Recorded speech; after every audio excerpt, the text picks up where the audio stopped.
إن الحمد لله نحمده ونستعينه ونستغفره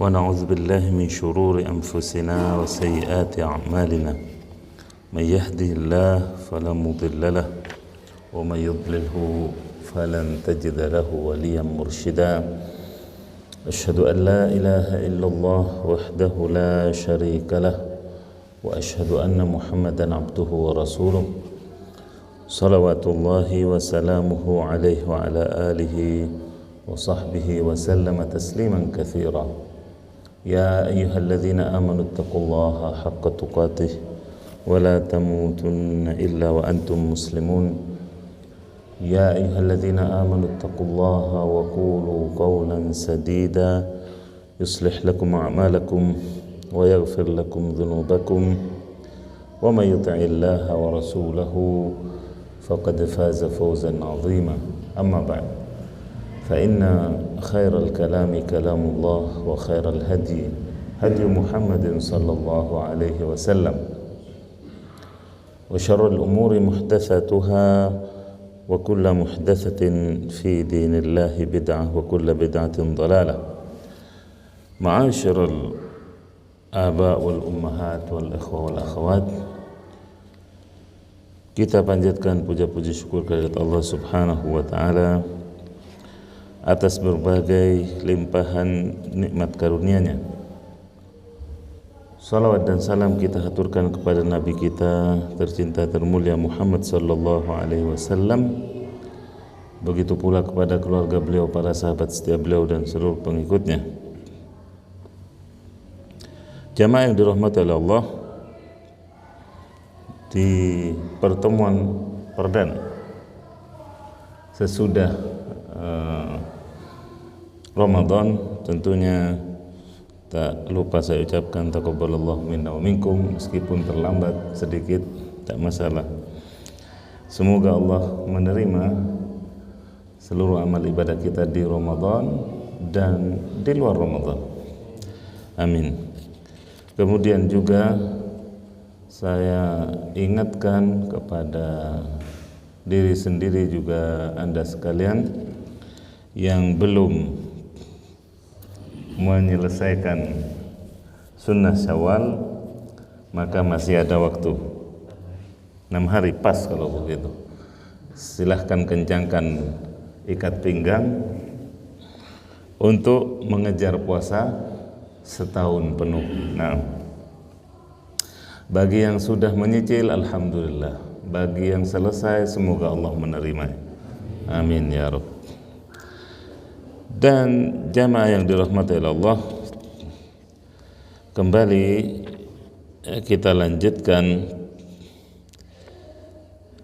kitab Al-Adabul Mufrad, di mana pada kesempatan lalu kita berhenti di bab rahmat terhadap binatang, kalau tidak salah. Bab rahmatil bahaim, bab kasih sayang terhadap binatang, di mana ini bagian dari kesempurnaan ajaran Islam, di mana ini bagian dari keparipurnaan aturan-aturan dalam agama yang kita cintai bersama ini. Kita selesaikan kalau tidak salah hadis yang pertama dari Abu Hurairah, bahwasanya Rasulullah SAW pernah suatu ketika berjalan. Saya ulangi lagi, bercerita beliau alaihi salatu wassalam tentang seseorang yang berjalan sampai kemudian ishtadda bihil atash, orang itu kehausan, kemudian mendapati satu sumur dan turunlah ia ke dalam sumur tadi, lalu minum dan keluar. Saat keluar dari sumur tadi, dia melihat anjing yang menjilat-jilati tanah yang terkena air sedikit, yaitu sedikit basah, bukan tanah yang kering, atau tanah yang kering. tapi sedikit basah dengan air.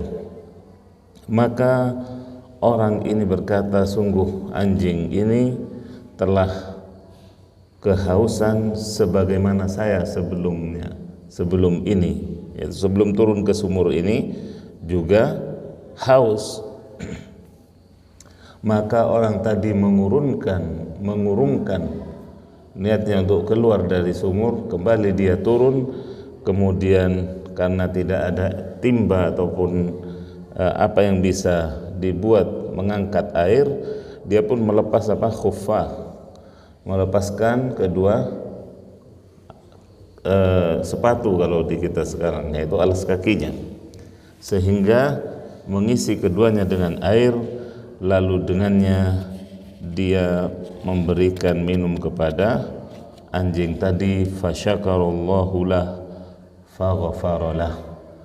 Lalu Allah subhanahu wa ta'ala berterima kasih, karena Allah itu Asy-Syakur. Di antara nama Allah Asy-Syakir dan juga Asy-Syakur. Berterima kasih kepada hambanya bukan karena butuh, tapi karena kemuliaannya. Amalan yang sedikit Allah lipat gandakan. Seperti ini, yang diminumi apa?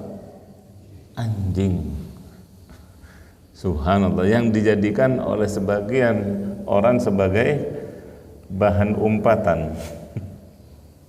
Selain juga selain juga diharamkan tentunya pemeliharaannya, apalagi makan dagingnya. Ya. Binatang yang sekali lagi memang ya begitulah aturannya dalam Islam. Akan tetapi Allah subhanahu wa ta'ala melihat hal itu sebagai amalan yang luar biasa, amalan yang berhak mendapat pahala, mendapat balasan yang besar. Maka Allah berterima kasih kepada orang itu dan mengampuninya. Subhanallah. Faghfaralah. Maka dari itu, dalam ajaran atau tuntunan Rasulullah sallallahu alaihi wasallam yang umum, beliau katakan, la tahqiranna minal ma'rufi syai'an. Jangan sampai kalian mengentengkan satu amalan yang ma'ruf, sekecil apapun, sesedikit apapun. Karena kita tidak tahu amalan yang mana yang memasukkan atau mengantarkan kita layak masuk surga. Jangan pernah mengentengkan 1.000, 2.000 ataupun lebih kecil dari itu ataupun lebih besar dari itu dalam sedekah ataupun berbagi. Begitu pula dalam menunjukkan jalan, dalam menyingkirkan duri batu, dalam menutupi lubang di jalan dan lain-lain. Termasuk di sini ketika memberi makan kucing, makan hatta di sini anjing.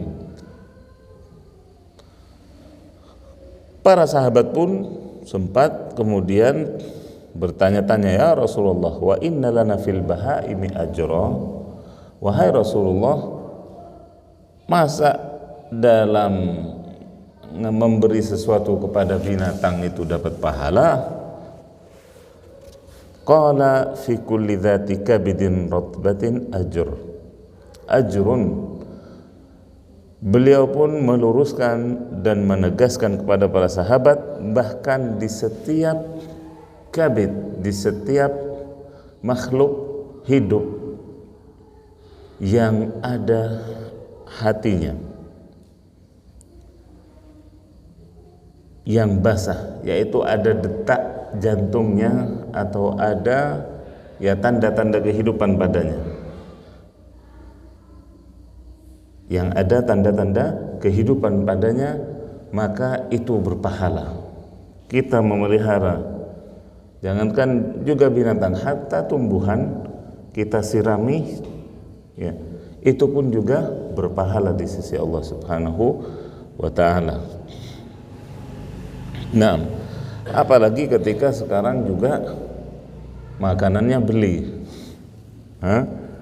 Sekarang lebih, Masya Allah, kucing pun kadang oleh beberapa orang yang memang hobi memelihara binatang, itu ada anggarannya. Ada anggarannya setiap bulannya, belanjanya, ya. Subhanallah, dan itu bagian dari sedekah. Dan itu sekali lagi bagian dari sedekah.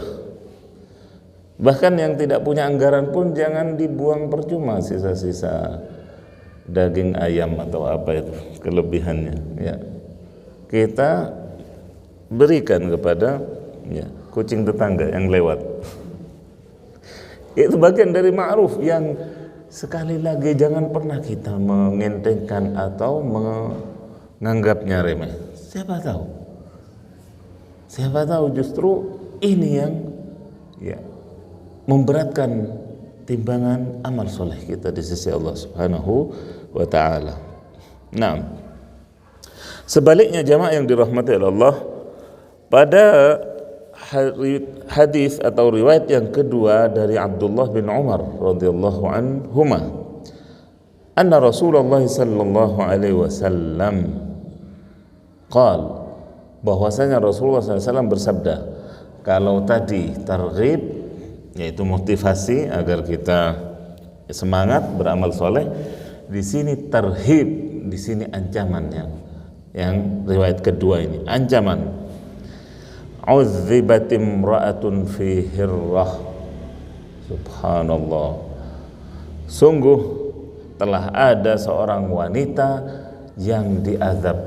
Di mana? Kelak di neraka. Gara-gara apa? Gara-gara kucing hirrah. Kenapa diapain kucingnya? Apakah disiksa? Habasatha hatta matat ju'an. Kucingnya itu di kerangkeng ataupun di dikurung, ya, tidak boleh keluar sampai kemudian mati kelaparan. Subhanallah. Ya, fadakhalat fiha an-nar. Gara-gara itulah wanita tadi masuk neraka. Kenapa sampai begitu? Yuqal wallahu a'lam. Kemudian perawi hadis ini menyimpulkan, wallahu a'lam, kata beliau, kesalahan wanita itu adalah la anti at'amtiha wala saqaitiha hina habastiha wala anti arsaltiha fa'akalat min khashashil ard. Engkau, wahai wanita, tidak memberinya makan atau minum saat engkau mengurungnya. Berarti kalau dikurung kemudian dikasih makan, tidak apa-apa, mubah, boleh, tapi dicukupi.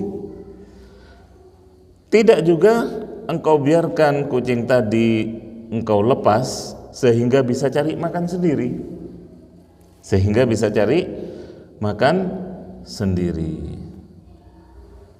ya. Jadi kesalahannya adalah dikurung tapi tidak dikasih makan. Sedangkan kalau wanita tadi melepaskannya itu lebih baik, sehingga kucing tadi bisa cari makan sendiri. Dan bagian dari ihsan yang mungkin sampai sekarang menjadi solusi bagi, ya, orang yang kurang suka dengan kucing. Biasanya kucing yang masuk ke rumahnya atau ini karena banyak mungkin bawa anak juga, ya, biasanya iya sama cucunya sekalian. Biasanya ditaruh di dalam dus kemudian dibuang kemana? Ke pasar dekat ikan, ya. Itu bagian dari ihsan. Kalau lebih baik daripada terjadi kasus seperti dalam hadis ini, ya. Dan saya sendiri pernah melihat, subhanallah, di asrama dulu di kota Madinah itu, ya subhanallah, ada beberapa kucing yang memang terbiasa masuk ke asrama itu, termasuk ke kamar teman-teman. Kemudian wallahu a'lam bagaimana ceritanya, sehingga ketika mau liburan mungkin kucing itu berada di dalam, sedangkan teman saya tadi tidak tahu kalau kucing itu masih di dalam, dikunci kamarnya, kemudian pergi, yaitu safar ke negaranya, ke Afrika entah kemana. Pulang, ya subhanallah, begitu panasnya saat itu, karena di musim panas tentunya liburan, itu dia mendapati kucing itu telah mati. Kemudian ada di antara kucing juga yang mati sampai gepeng, karena kepanasan itu sampai gepeng, ya.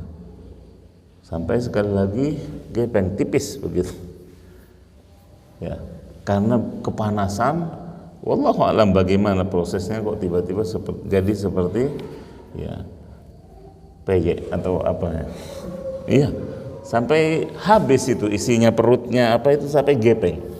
Subhanallah, begitu panasnya.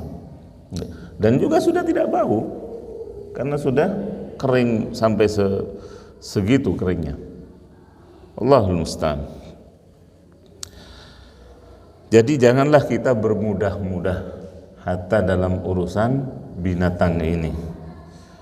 Dan bagi sebagian manusia atau sebagian saudara-saudara kita atau teman kerabat kita yang hobi kepada binatang, memang tidak bisa dibendung itu. Saya tahu sendiri punya teman, ya subhanallah, beberapa waktu lalu saya diajak mampir ke rumahnya di Jakarta. Ini rumahnya masih nyewa. Kemudian di dalam gang itu dia sediakan satu ya, slot tempat untuk piaraannya, dan lengkap itu. Ada kucing, ada ayam, ada merpati, dengan keadaannya, karena memang hobinya. Tapi sekali lagi, hendaknya kalau ada di antara kita yang demikian hobi memang kepada pemeliharaan binatang, maka jangan sampai ya terlalaikan, jangan sampai kelalaian atau ya kesibukan melupakan kita untuk memberikan hak binatang tadi yang sudah kita kurung, sehingga bergantung makannya kepada si pemiliknya.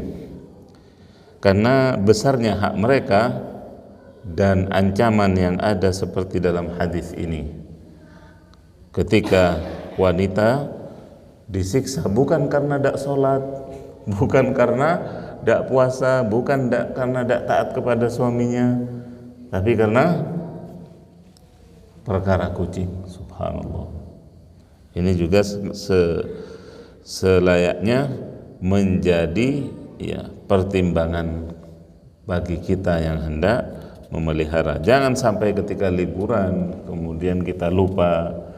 Jangan juga tinggal main titip kepada tetangga. Tidak sama, ya, tidak sama orang yang punya dengan orang yang dititipi. Ya. Baik, jamaah yang dirahmati Allah, berikutnya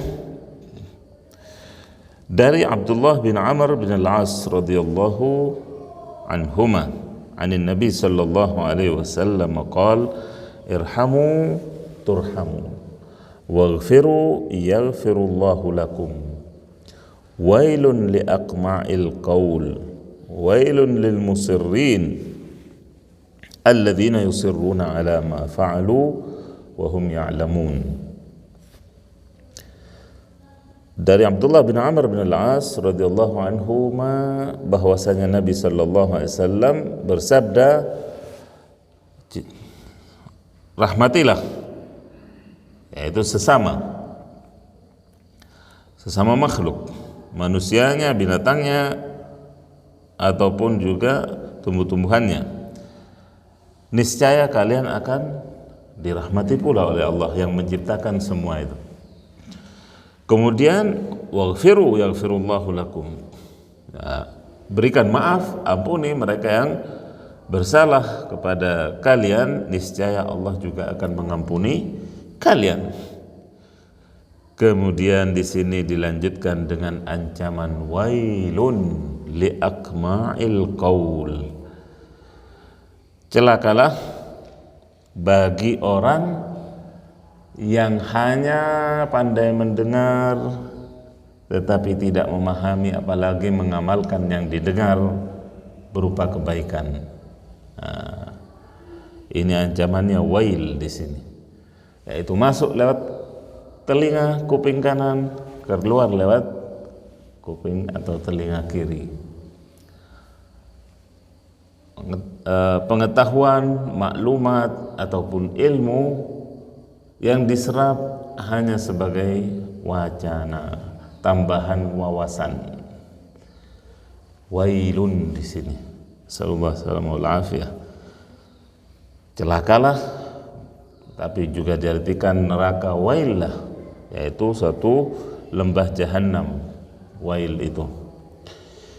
Kemudian wailun lil musirrin. Celaka pula atau neraka wail pula bagi orang-orang yang senantiasa melakukan kesalahan yang sama. Alladzina yusirruna ala ma fa'alu wa hum ya'lamun. Orang yang tahu bahwa itu dilarang tapi tetap dilakukan. Tahu itu ada perintahnya tapi tidak pernah dilakukan. Ini juga sebanding. Kebalikannya, tahu itu wajib, tahu itu ya fardu, tetapi tidak dilakukan. Tahu itu larangan, tahu itu dosa, tapi innallaha ghafurur rahim. Ini musibah ya. Wailun. Taib, innallaha ghafurur rahim. Sebelumnya wa anna adzabi huwal adzabul alim. Bahwasanya ingat pula azab Allah itu azab yang pedih. Ya. Yaitu tadi menjadikan di sini Rasulullah tadi memakai istilah aqma'ul qaul. Al-qam' itu seperti wadah, ceret atau cangkir atau apa yang buat nuang. Apakah kalau isinya sudah dituangkan, sudah dicuci, tetap kerasa atau ada bekasnya atau ada sisanya ketika diinikan sudah bersih? Tentu tidak. Kalau sudah dituang kemudian isinya habis, selesai, tidak berbekas. Begitulah Rasulullah perumpamakan seperti orang yang yang mendengarkan nasihat kemudian keluar dan tidak membekas padanya. Rasulullah perumpamakan seperti benda mati tadi, seperti benda mati yang tidak terpengaruh, tidak membekas apa yang lewat ataupun pernah mengendap di dalamnya. Tadi kopi, sekarang diisi teh biasa, jadi teh. Tidak ada pengaruhnya. Maka jangan sampai tentunya kita demikian keadaannya. Dan insya Allah kita selalu meminta kepada Allah Subhanahu wa Ta'ala agar kita dijadikan sebagai hambanya mimman yastami'una al-qawla fayattabi'una ahsanah, yang mendengarkan perkataan-perkataan yang baik, yang perkataan-perkataan yang ma'ruf ataupun juga ajakan kepada yang ma'ruf dan pencegahan dari yang mungkar, kemudian kita mengikutinya. Karena di antara doa yang biasa juga diucapkan oleh para khatib, Allahumma arinal haqqa haqqa warzuqna ittiba'ah wa arinal batila batila warzuqna ijtinabah. Ya Allah, perlihatkan, tunjukkan yang hak itu hak. Tidak berhenti di sini. Banyak orang yang tahu itu hak, tapi hawa nafsunya lebih menguasai, sehingga yaitu tadi hanya sekedar wawasan. Makanya doanya tidak berhenti di sini sekali lagi. Dan ya Allah berikan kekuatan kita untuk melakukannya, mengikutinya yang hak itu. Karena butuh kekuatan sekali lagi, kekuatan iman kita, kekuatan mental kita dalam mengerjakan yang hak. Kalau kiranya mengetahui al-haq itu kemudian ya semua orang langsung melakukan yang hak itu, ya tentunya kita akan hidup di surga dunia, penjara tidak akan full. Tapi karena butuh kekuatan iman, kekuatan mental, dicibir, dicap so alim, dicap so ini, ya, itu adalah bagian dari godaan, bagian dari goncangan yang butuh sekali lagi kekuatan untuk menghindarinya ataupun mengatasinya. Kemudian wa arinal batila batila warzuqna ijtinabah, dan tunjukkan pula, kata para khatib atau doa para khatib biasanya, dan tunjukkan yang batil itu batil.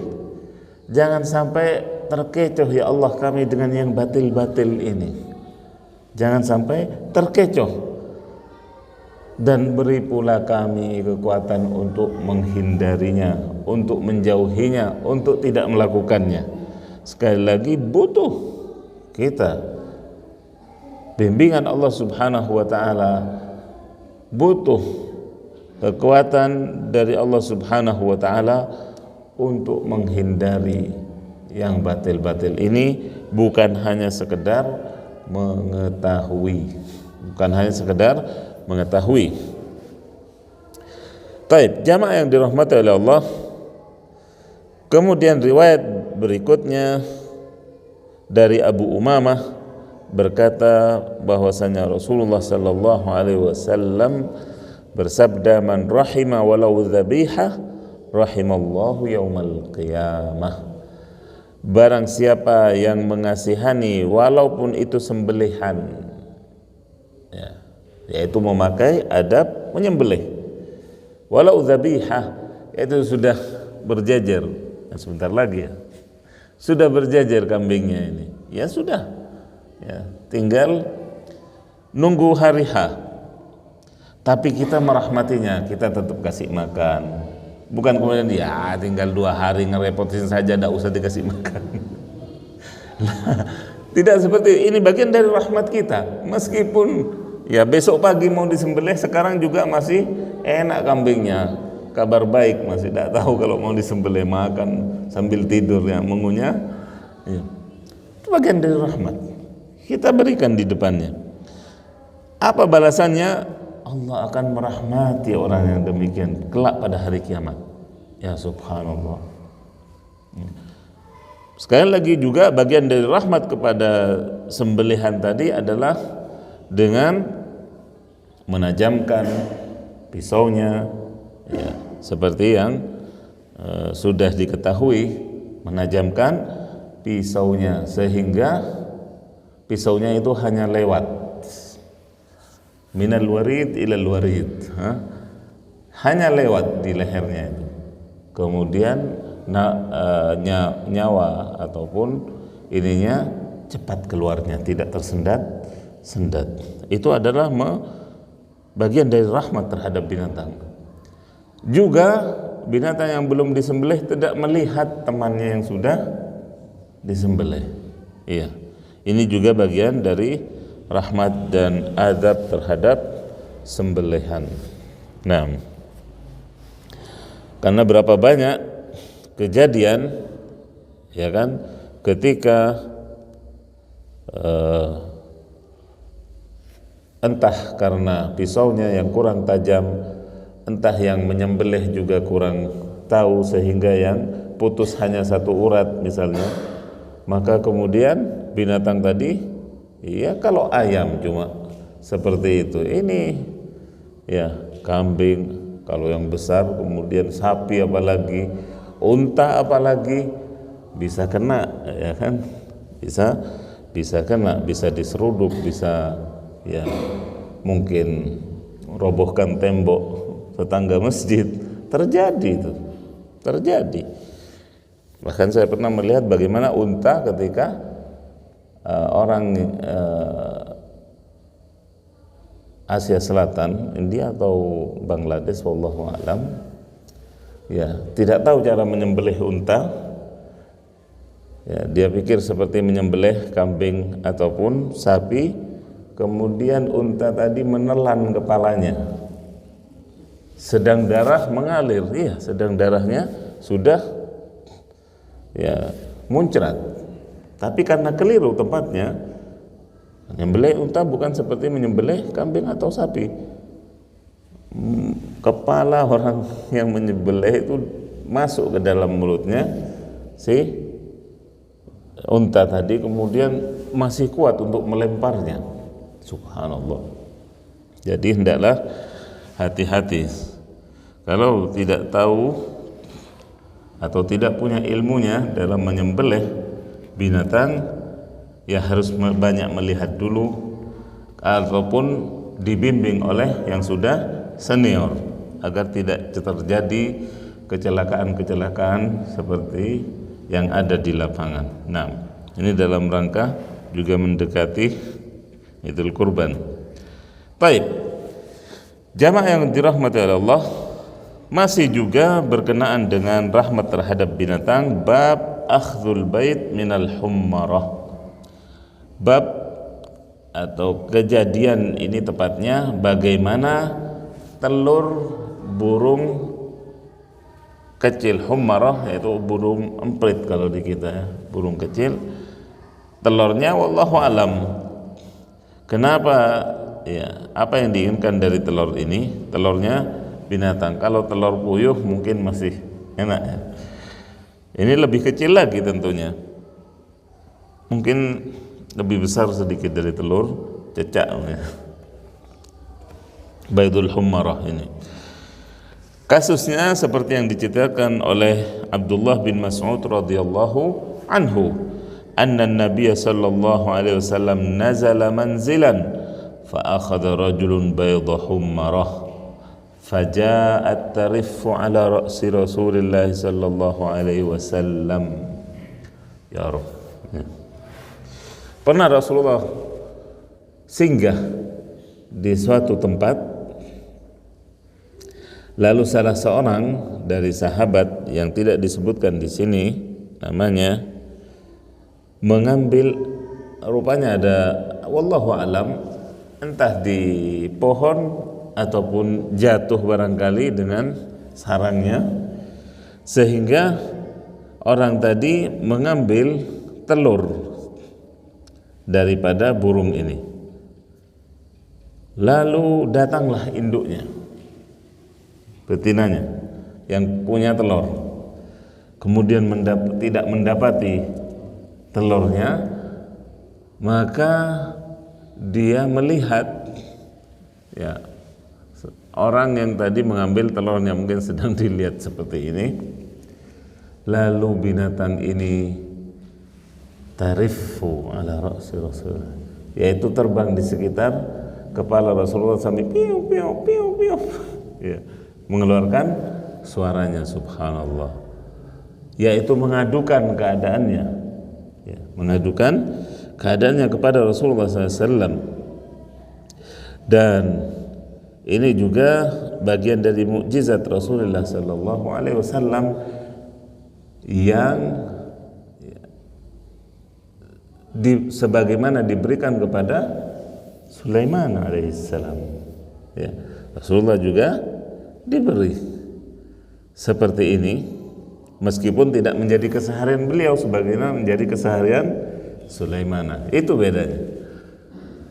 Maka Rasulullah pun SAW mengerti akan apa yang diungkapkan oleh burung tadi, Beliau pun bertanya, ayyukum faja'a hadza bi baydatiha. Siapa di antara kalian yang membuat bukan resah lagi, sakit hati binatang kecil ini karena kehilangan telurnya? Ya subhanallah. Faja'a yaitu membuatnya kaget atau shock, juga kemudian meratap. Itu faja'a. Itu peristiwa yang besar bagi seseorang, sedang ini burung ya. Maka datanglah orang tadi mengaku kepada Rasulullah sallallahu alaihi wasallam, ya Rasulullah, ana akhadtu baydataha. Ya Rasulullah, sayalah yang mengambil telurnya. Faqala Nabi sallallahu alaihi wasallam, urdud rahmatan laha. Balikkan telur itu, kembalikan kepadanya, kasihani dia. Kasihani dia, kata Rasul, kembalikan telurnya. Di sini dari kejadian atau kasus kecil ini, Rasulullah sallallahu alaihi wasallam menampakkan bagaimana rahmat beliau walaupun kepada seekor burung kecil. Seekor burung kecil yang datang mengadu kepada beliau alaihi salatu wassalam.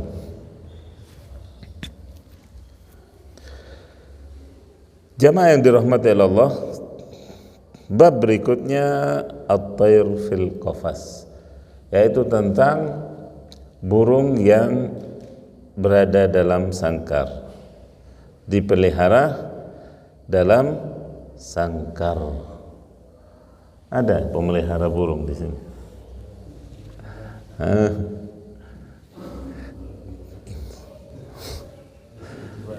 Besok dia. Allah. An Hisham bin Urwah qala kana ibnu Zubair bi Makkah wa ashabun Nabi sallallahu alaihi wasallam yahmiluna at-tayr fil aqfas. Hisham bin Urwah menceritakan bahwasanya Ibnu Zubair, Abdullah bin Zubair, sahabat yang ayahnya juga sahabat, yang merupakan juga keponakan Aisyah radhiyallahu anha. Ketika di Mekah, beliau melihat beberapa sahabat Nabi sallallahu alaihi wasallam membawa burung di dalam sangkar. Berarti bukan satu dua. Di sini yahmilun, ashab Nabi yahmilun, yaitu beberapa sahabat membawa burung dalam sangkar. Maksudnya tidak ada pengingkaran. Tidak ada pengingkaran dari Abdullah bin Zubair ataupun yang lainnya ketika melihat pemandangan itu. Kalaulah hal itu tidak boleh, tentu akan ada protes, akan ada sanggahan, akan ada pertanyaan, ya kan? Kenapa burung dikurung di dalam sangkar? Tapi karena tidak ada di sini, bahkan yang disebutkan adalah sahabat yang menonjol sebagai sahabat junior, sahabat muda, kemudian ayahnya sahabat, bahkan keponakan dari Aisyah Ibnu Zubair. Melihat hal itu, sedang sahabat Nabi tidak akan diam melihat kemungkaran, tidak akan diam ketika melihat sesuatu yang tidak benar, pasti akan mengadakan amar ma'ruf nahi munkar, pasti akan disanggah ataupun protes. Ketika diam, berarti ini menandakan hal itu merupakan perkara yang mubah atau jaiz, perkara yang dibolehkan. Kemudian juga hadis Anas yang sudah pernah dibahas sebelum ini, bagaimana ya,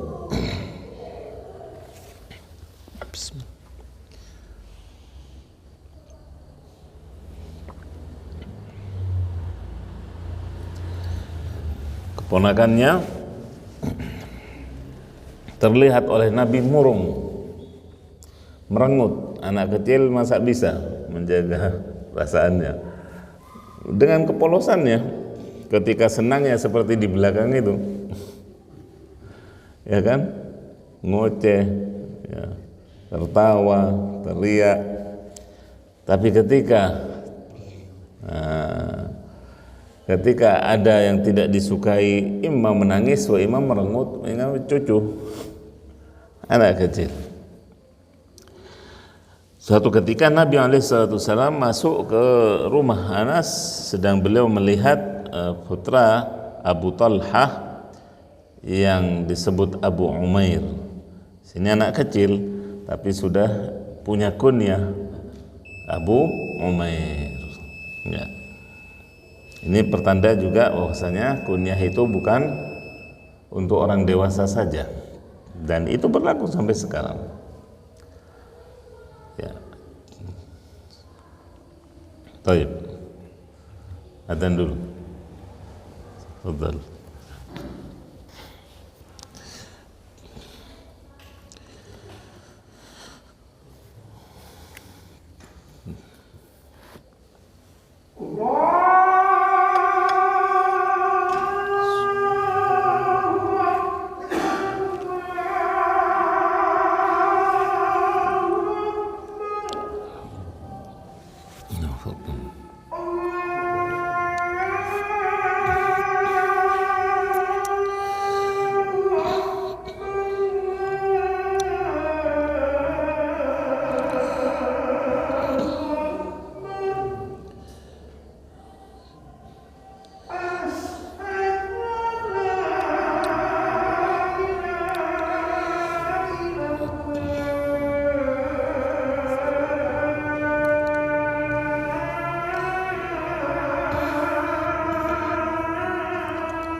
Kita lanjutkan sedikit, di mana anak kecil tadi punya kunyah Abu Umair. Wa kana lahu nughairun yal'abu bihi. Sedang si anak kecil tadi punya burung, ya, sejenis burung kecil yang menjadi mainannya. Yang menjadi mainannya, ya, dia kasih makan juga, dia rawat dan sebagainya. Alhamdulillah waktu itu tentunya tidak ada hal yang melalaikan atau ya, mainan-mainan seperti sekarang. Ya, mainannya lebih, ya, interaksinya dengan alam juga lebih.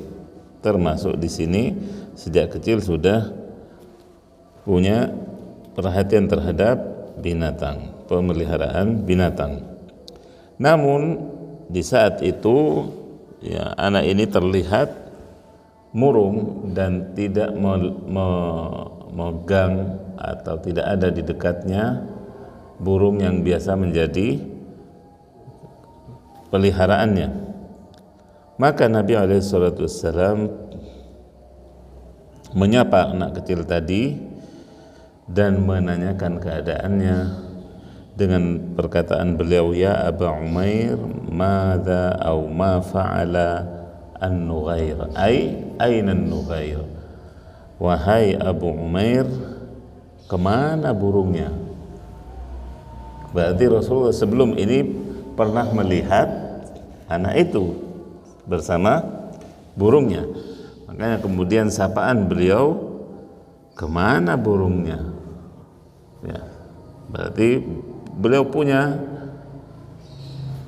atau tahu bahwasanya anak ini punya peliharaan burung. Kemudian untuk memasukkan kegembiraan juga di hati anak tersebut untuk menghiburnya, disapalah oleh Nabi SAW, di mana beliau adalah sebaik-baik pengajar dan sebaik-baik orang yang mengetahui termasuk psikologi anak, bagaimana berinteraksi dengan anak kecil, bagaimana ngambil hati anak dengan cara yang benar tentunya. Dan seperti yang sudah pernah disebutkan, Imam An-Nawawi rahimahullah mengeluarkan dari hadis ini sekian puluh faedah dan sudah saya sampaikan. Alhamdulillah. Mudah-mudahan Allah Subhanahu wa taala melapangkan dada kita untuk menerima dan membukakan pikiran kita untuk meresap apa-apa yang telah kita kaji, juga memberikan kekuatan kepada kita untuk mengamalkan, sekali lagi untuk menerapkan dalam kehidupan kita sehari-hari. Demikian barangkali apa yang bisa saya sampaikan pada kesempatan kali ini, mudah-mudahan bermanfaat. Ada pertanyaan? Alhamdulillah. Subhanakallahumma wa bihamdik, asyhadu an la ilaha illa anta, astaghfiruka wa atubu ilaik. Terima kasih atas perhatiannya. Wassalamualaikum warahmatullahi wabarakatuh.